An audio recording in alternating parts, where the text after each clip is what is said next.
в связи с этой датой. Вот что хочу сказать, что там был период, два периода. Один период был, когда ингуши боролись за то, чтобы такое государство такое состоялось, чтобы она была, эта республика. И представители ингушской интеллигенции сделали немало, чтобы добиться отмены всяких репрессированных актов, несправедливых, там, осужденных и так далее. Поработали, в общем-то, чтобы ингушей как бы поднять, подключить к истории живой и так далее.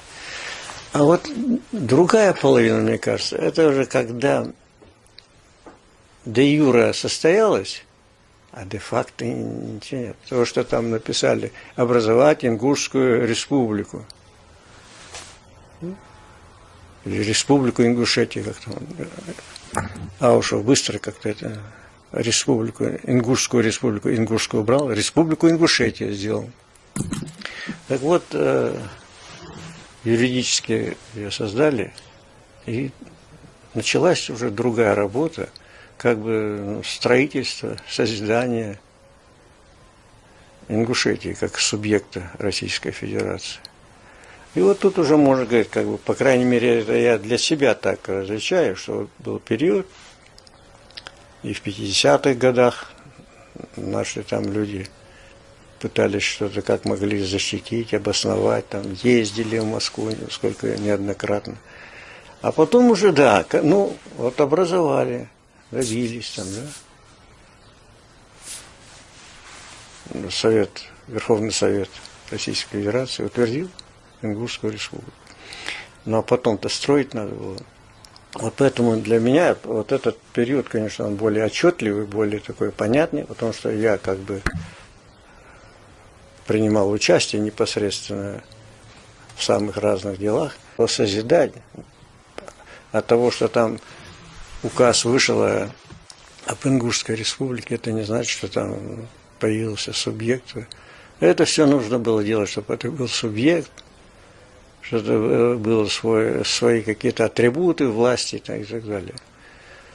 Вот это было. Вот я в основном как бы соприкоснулся или соприкасался, или оказался вовлеченным именно вот на втором этапе, когда Ингушетия вроде есть, прописано вот там,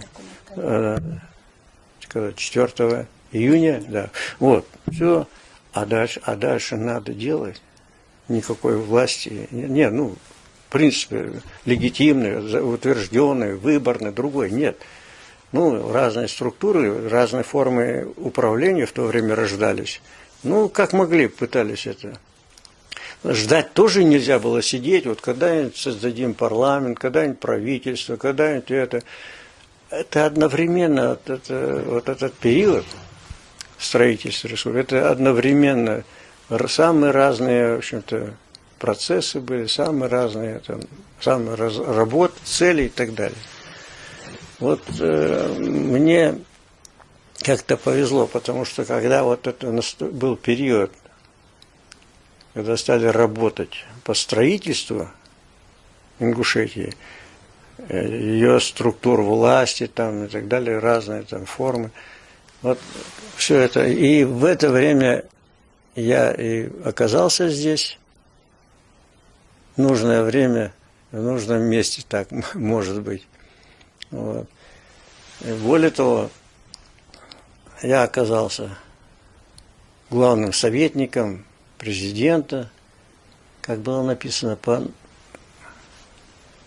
общественно-государственному строительству или политическому, еще какому-то строительству. В общем, я оказался вот в эпицентре уже, как делать это, как выбирать, допустим, парламент, как его сделать, сколько там депутатов должно быть, там, как их эти функции там распределить, чтобы там не было их всех у одного там. другой форме власти, другой формы власти, там тоже должны быть какие-то права, обязанности. Но это сложная вот такая работа была. Сначала вообще создать этот парламент надо было. Вот мне удалось так, что я считаю, максимально, что можно было сделать, я сделал. И произошло это не потому, что я такой человек, который за что-то себе берусь, что там пытаюсь это доделать. Вот. Просто уже время было такое, когда нужно было что-то делать конкретно. И как советник президента, все получилось, что практически вся эта работа по строительству Ингушетии досталась мне, как бы, руководить, там, организовать. Там, вот, мне это досталось тоже сполна. Как-то вообще вот моя работа во власти, она оказалась как бы и востребована, и как бы легла на благоприятную почву. Я пришел в науку, в политику, в общественные, государственные эти дела. Вот. Пришел в эти дела уже зрелым человеком. Я был доктор наук, профессор, заведующий кафедрой. Я, в общем, кое-что понимал в политике, в идеологии, во власти. То есть как-то так совпало мои возможности что-то делать и потребность в такого рода делах. Вот мне приходилось, значит, для меня было как бы это все не так просто, потому что, с одной стороны, я должен был организовывать всю эту власть, властные эти проблемы, как их решать. Документация, юридические, правовые, политические, другие, надо было все равно составлять. Потом и с ними идти в народ и обсуждать их. Все началось с того, что мы встретились с Аушевым на моей кафедре философии в Грозном, куда он пришел, и мы там часа два, человек 5-6 нас было, еще там друзья, мы обсуждали. Мы были рады, во-первых, что есть с кем что обсуждать. А до этого что-то мы собирались, и в Грозном же были наши интеллигенции там, и здесь что-то, в общем, пытались использовать все эти возможности. Ну, в общем,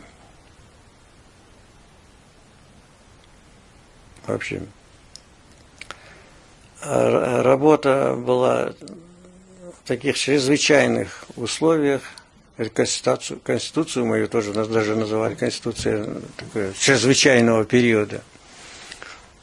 Ну, много там всяких теоретических, этих всяких споров, как строить, на каких основаниях там.